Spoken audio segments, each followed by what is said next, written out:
Assalamualaikum warahmatullahi wabarakatuh. Halo semuanya, perkenalkan nama saya Ana Sofiana dengan NIM 231240061. Saya dari kelas PGMI 2B Universitas Islam Negeri Sultan Maulana Hasanuddin Banten. Nah, saya di sini akan menjelaskan tentang perkembangan Islam di Australia. Jadi, bagaimana sih Islam masuk ke negara tersebut sampai hingga saat ini Islam itu berkembang di negara tersebut. Saya akan sedikit menjelaskan. Baik, langsung ke slide berikutnya.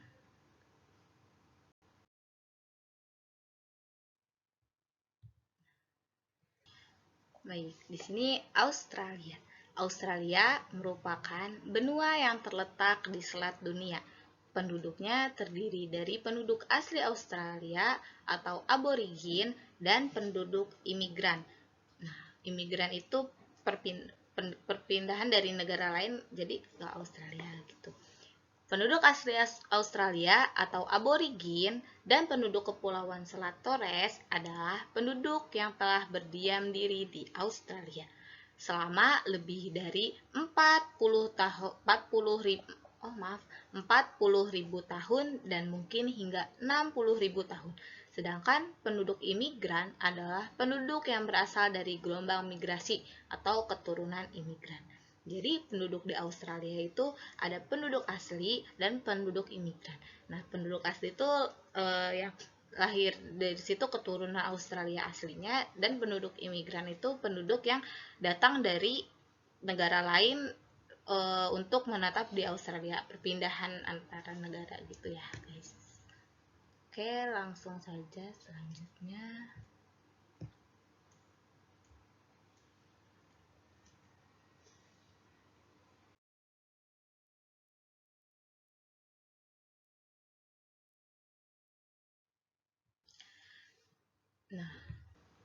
Nah, baik, langsung saja kita ke sejarah Islam di Australia.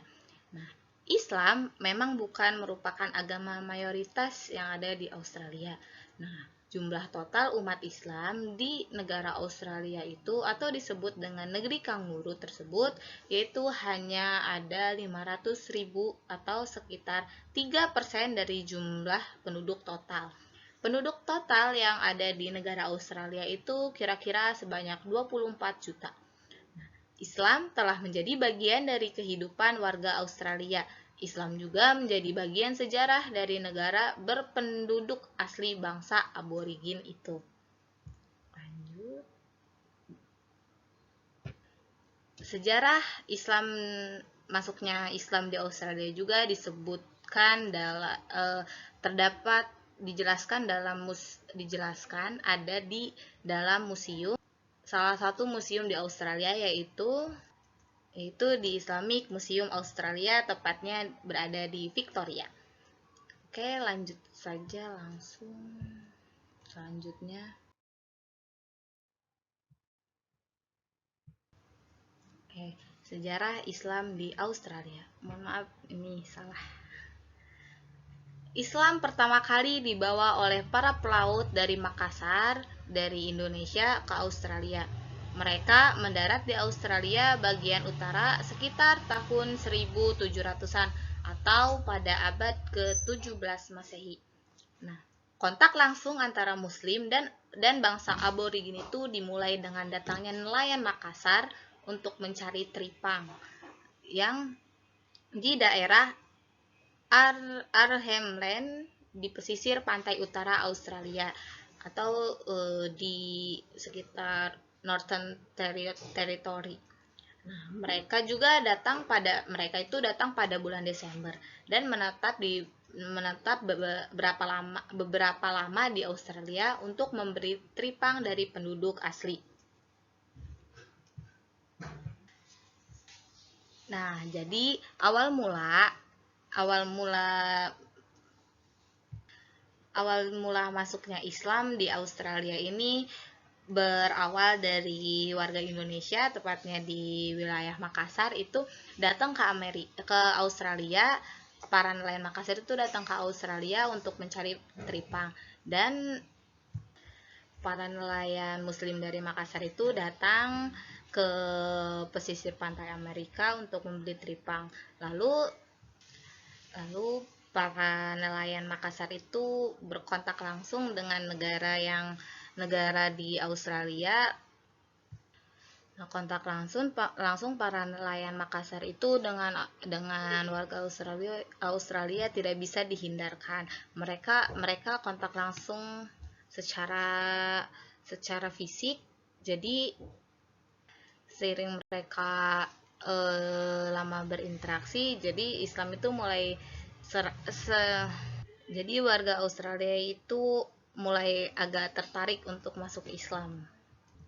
Nah, sebagian besar pelaut dari Makassar itu beragama Islam karena mereka berinteraksi dengan suku asli, yaitu dari Makassar, dari Indonesia itu, sehingga secara spiritual suku aborigin di belah utara Australia berpengaruh agama Islam yang dipeluk para pelaut.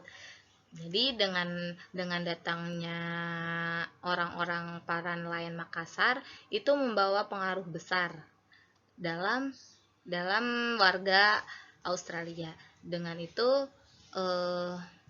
dengan kontak secara langsung nelayan Makassar dengan penduduk Australia itu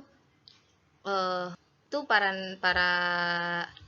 penduduk Australia di pesisir itu menjadi tertarik untuk masuk Islam dan akhirnya para penduduk di daerah situ masuk Islam.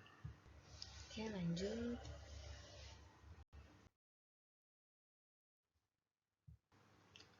Nah, kita selanjutnya yaitu tadi kan dari Indonesia yang pertama ya. Nah, ini selanjutnya pada tahun 1870 sampai 1920, kira-kira abad ke-18 Masehi, penunggang unta datang dari Pakistan dan Afghanistan untuk datang ke Australia membawa pengaruh besar Islam. Para penunggang unta tersebut berjumlah kurang lebih 2.000 orang. Itu datang untuk bekerja di proyek pembangunan jalur kereta yang tengah dikerjakan pemerintah Inggris. Nah, kala itu juga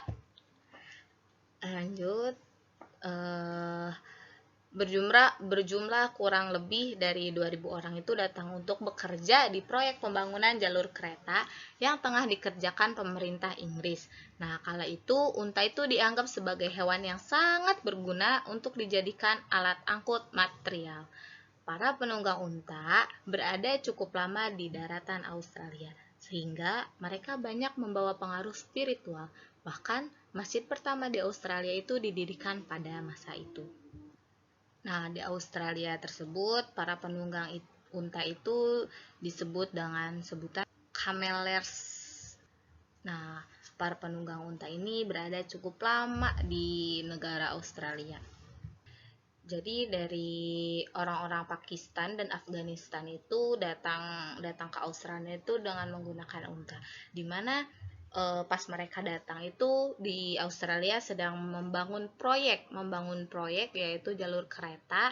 Nah, itu yang membangun itu dari negara Inggris, membangun di Australia.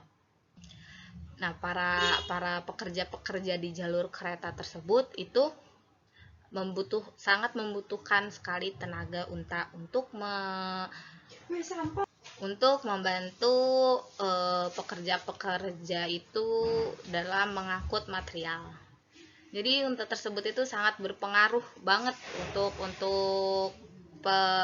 untuk pembangunan jalur kereta tersebut. Kalau tidak ada unta pasti kan orang-orang pekerja itu kelelahan ya mengangkutnya. Jadi pas banget unta itu untuk dijadikan bolak-balik angkat material. Setelah lama para penunggang unta itu di Australia, lalu mereka itu banyak interaksi dengan para pekerja jalur kereta tersebut. Jadi banyak membawa pengaruh besar gitu. Lalu banyak interaksi, jadi banyak pengaruh besar juga. Lalu si penunggang unta tersebut itu membangun masjid pertama di Australia. Nah, masjid itu digunakan untuk sholat, pengajian, dan lain sebagainya. Ini dia foto masjidnya.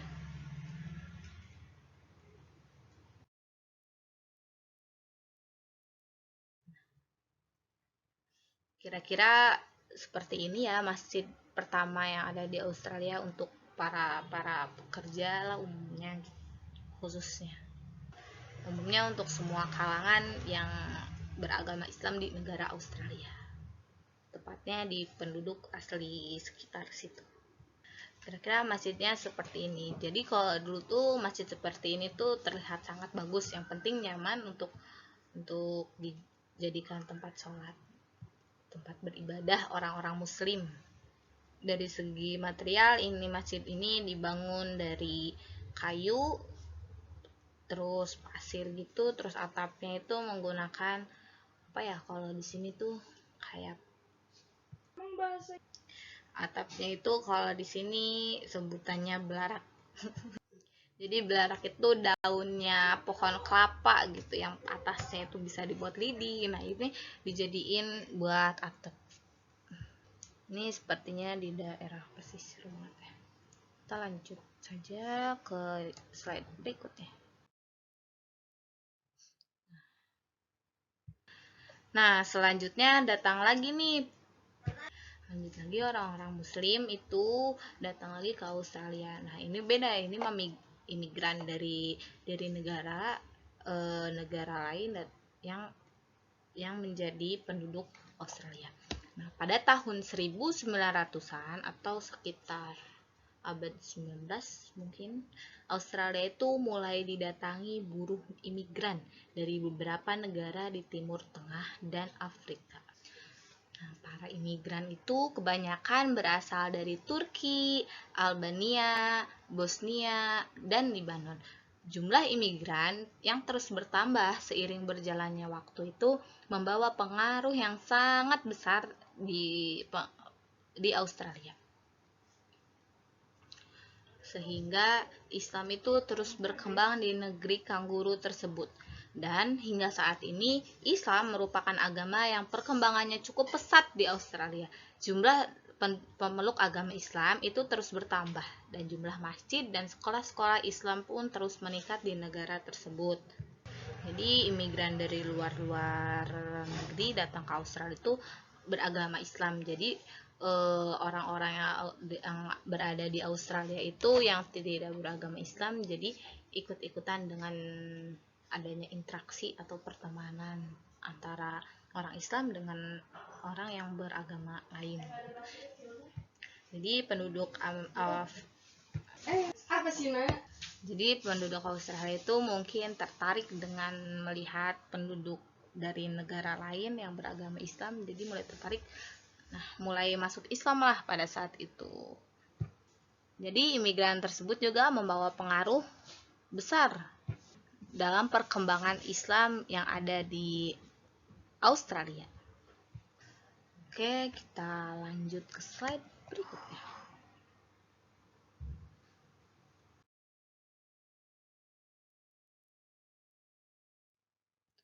Nah, peran komunitas Muslim di Australia dalam perkembangan Islam di Australia pada abad 20 Masehi.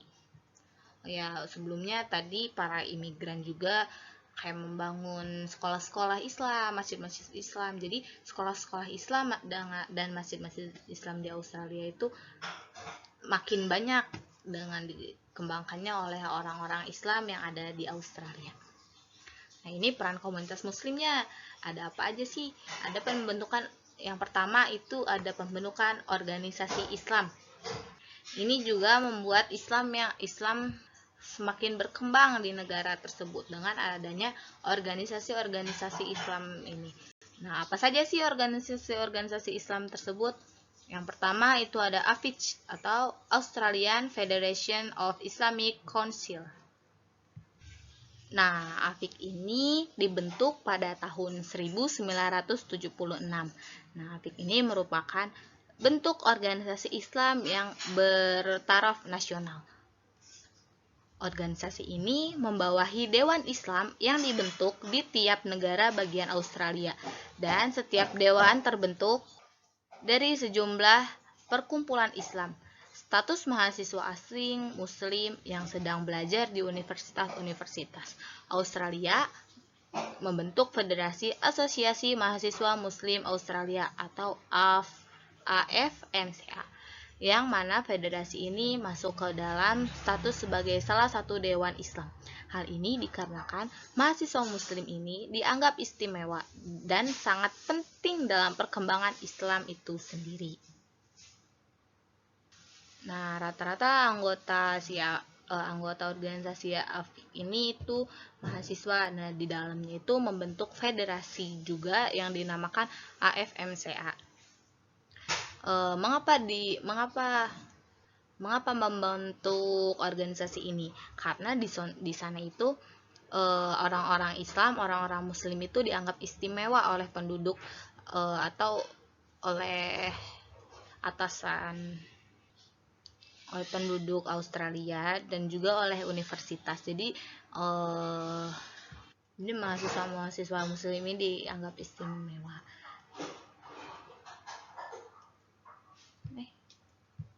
Nah, di organisasi AFIK ini juga ada kayak ketua, sekretarisnya juga. Ketua itu disebut presiden dan wakilnya itu disebut wakil presiden AFIK. Dan yang kedua itu ada organisasi Federation of Australia Muslim Student and Youth atau FAMC. Nah, organisasi FAMC ini mewakili berbagai himpunan mahasiswa Muslim atau The Muslim Student Association atau MSA dan himpunan pemuda Muslim yang ada di Australia. Jadi Muslim Student Association atau himpunan mahasiswa Muslim. Organisasi-organisasi ini mengeluarkan majah Almanar atau majah berbahasa Arab dan Australia Mineret berbahasa Inggris. Jadi ada 2 majalah. Nah, majalah itu pertama kali dikeluarkan oleh Federation of Islamic Societies. Majalah itu bertebaran di New South Wales, Sydney, Victoria, Melbourne, dan daerah-daerah lainnya. Jadi organisasi FAMC ini dia mengeluarkan 2 majalah, yaitu majalah yang berbahasa Arab dan juga majalah yang berbahasa Inggris.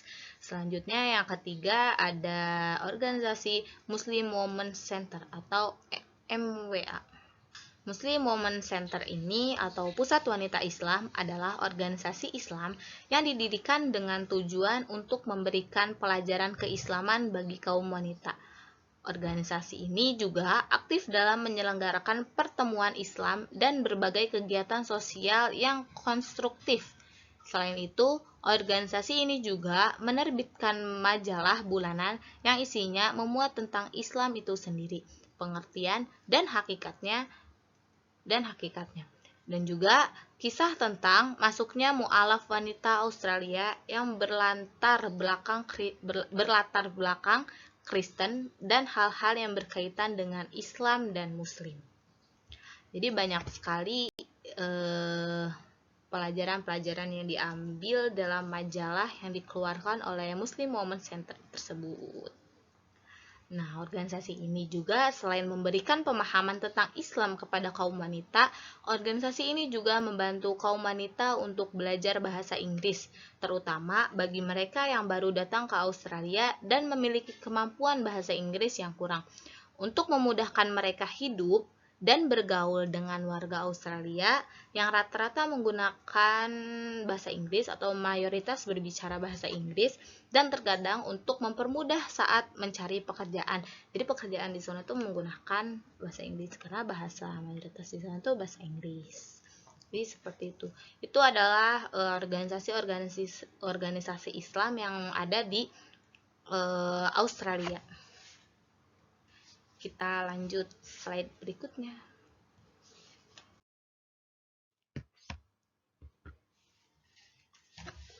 Nah, ada keduanya yaitu ada pembangunan masjid yang dibangun oleh